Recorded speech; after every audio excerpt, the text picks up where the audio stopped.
What's going on, guys? Welcome back. So in this video, I'm going to be going over my top 3 stock picks for the month of August. Now, these 3 picks are going to kind of be across the board again. I have a pick that I think is going to do well regardless of economic conditions. I have a pick that's going to outperform, especially if we have horrible economic conditions or say if we hit inflation.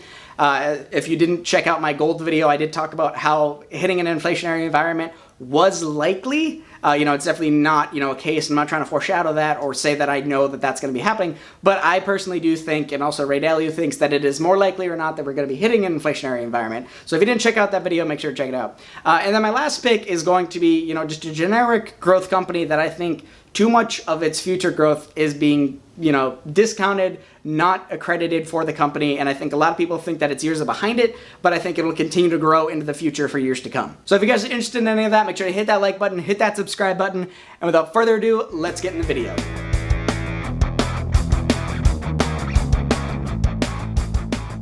Alright, so the first company on my list is National Beverage Corporation, ticker symbol FIZ. Now this is a company that I've talked about many times here in this channel. I think I started talking about it about a year ago, it's hard to believe. And so when I first started looking at that company was trading at about $80 a share.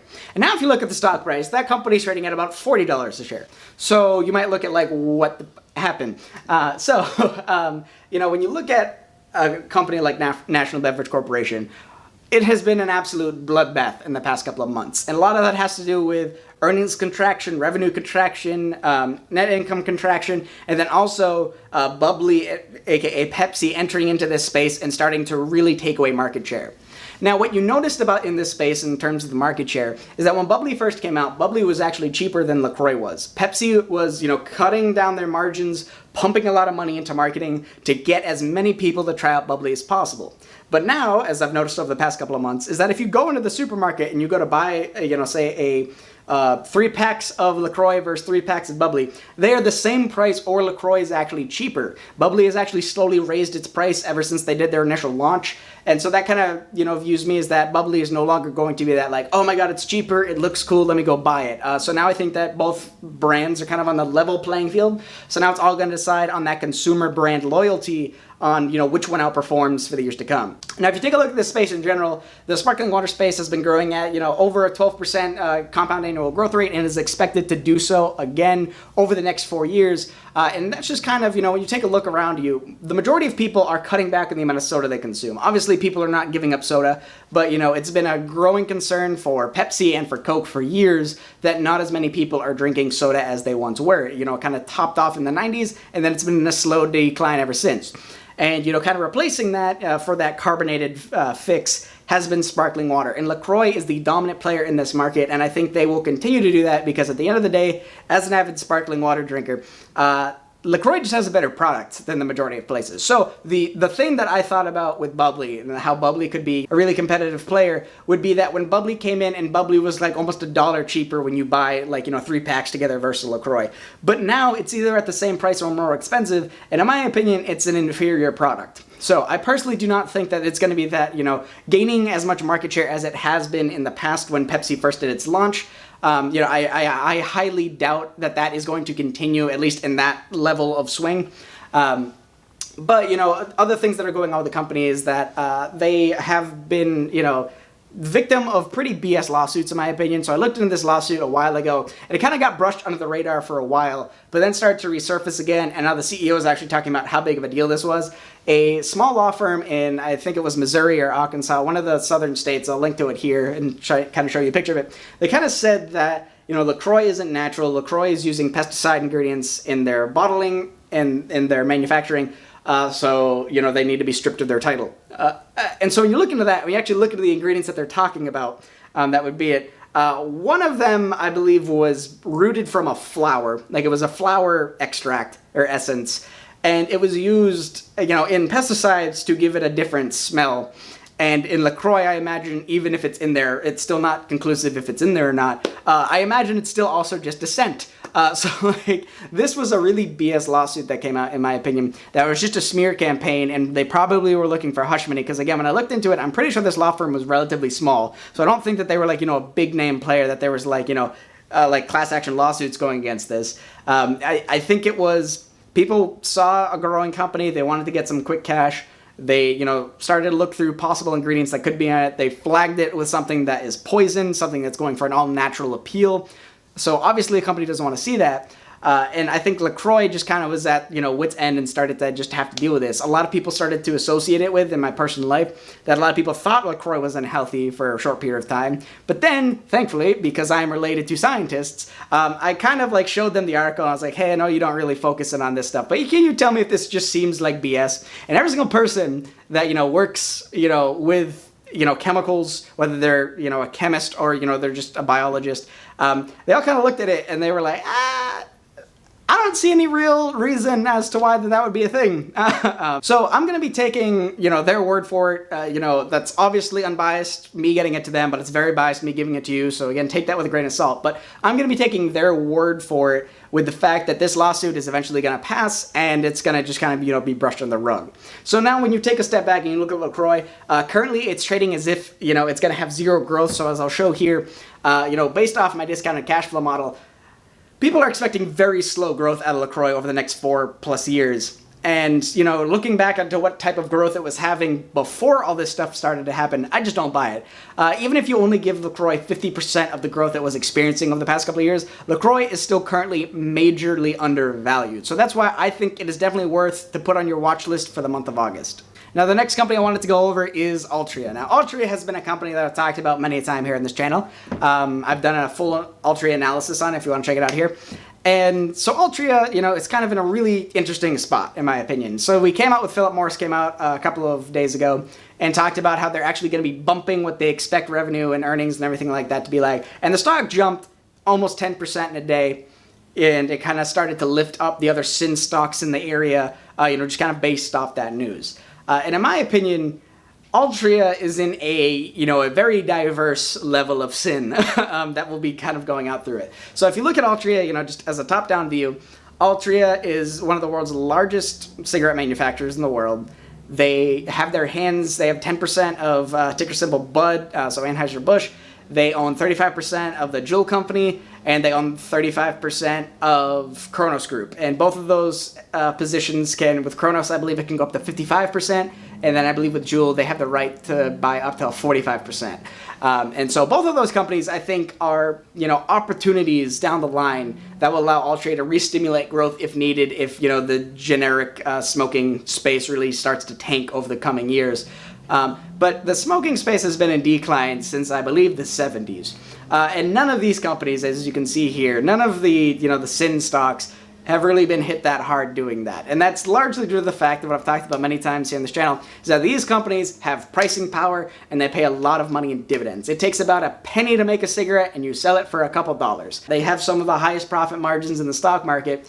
And even Warren Buffett has been quoted saying that, cigarettes are probably one of the best business models out there. You have a hooked user base, you have an incredible margin, and you don't really have to deal with worries from like, say, inflation.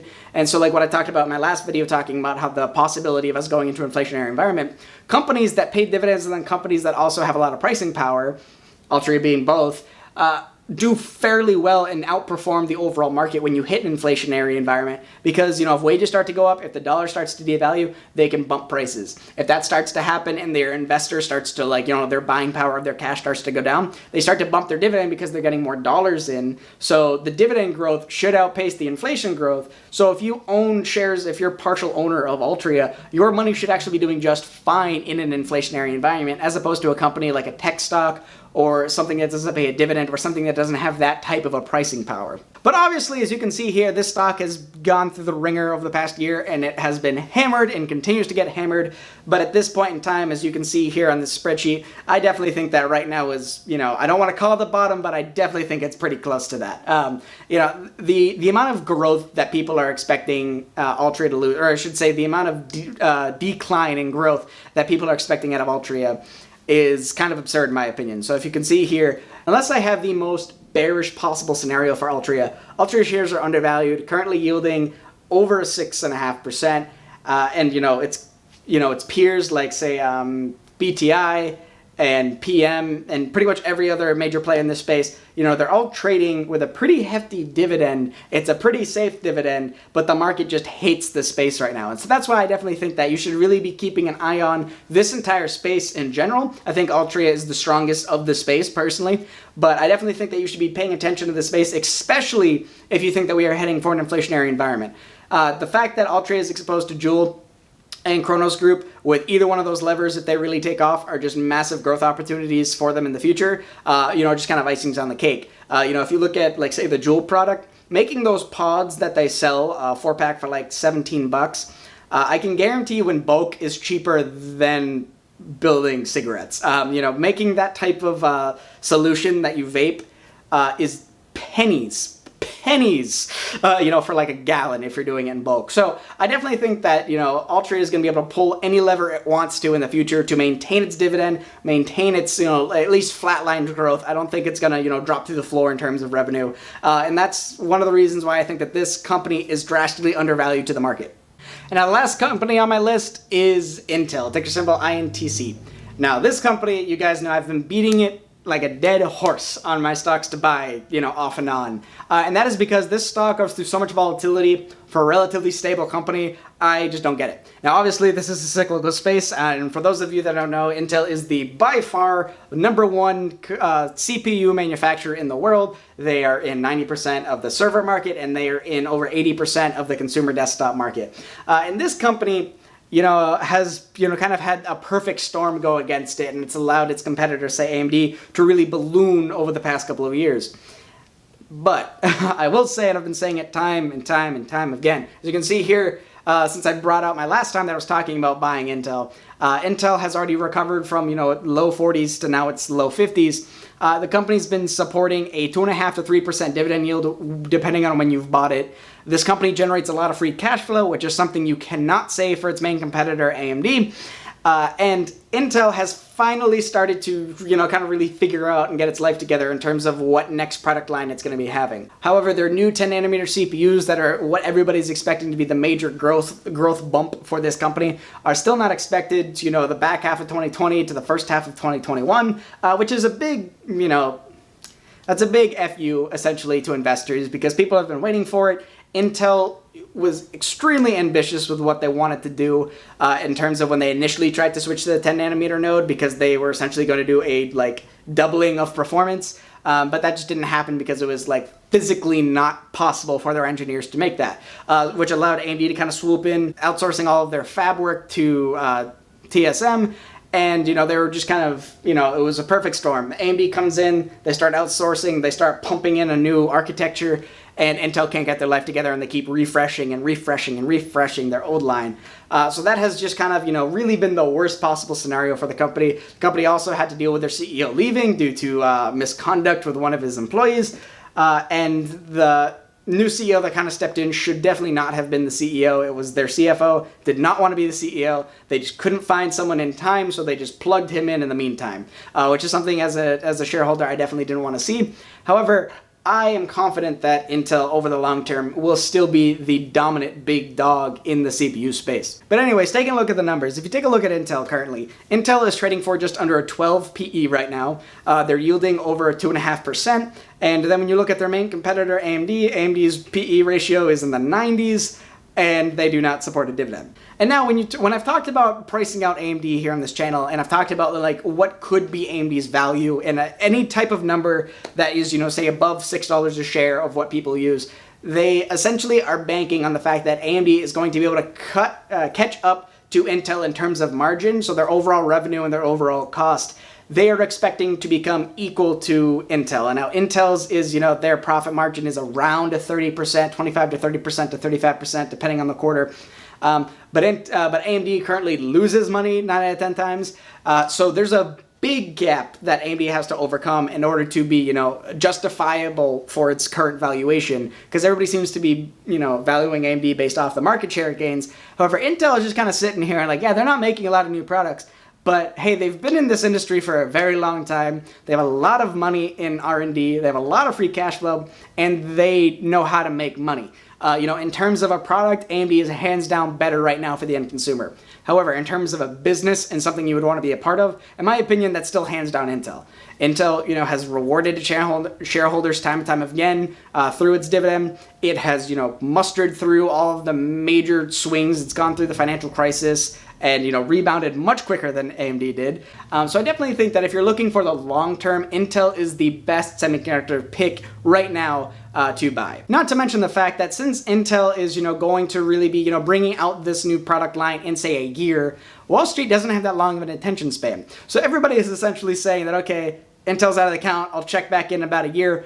And so the price, I personally think, once AMD starts to report their numbers, and I definitely think AMD is going to gain a lot more of the consumer-grade processor market, I think Intel's going to be hit very hard because of that. However, in the long term, I think it's going to be a blip. It's happened before in the past where AMD's kind of crawled back, gained, say, 5 to 10% extra market share on top of what it normally did, and then it reverts right back, and Intel is, that dominant player again for years to come.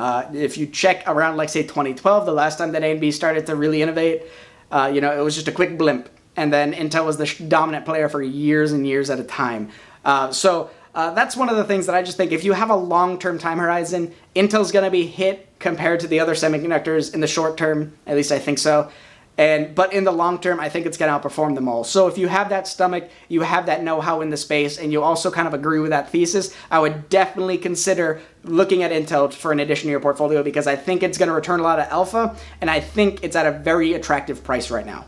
So that was it for this video, guys. Hope you guys got some use out of it. Let me know in the comment section down below, what stocks are you looking at for the month of August? Let me know what you guys think about the picks that I just kind of laid out. Are you sick and tired of me talking about Altria, National Beverage Corp, and Intel? Let me know in the comment section down below. But if you will look at my track record, I've traded Intel pretty well, which is a hard feat for most people. So I definitely think that these stocks currently are just as attractive as they were the other times I talked about them. But let me know what you guys think in the comment section down below. Thank you guys again for watching, and I'll be sure to catch you in the next one.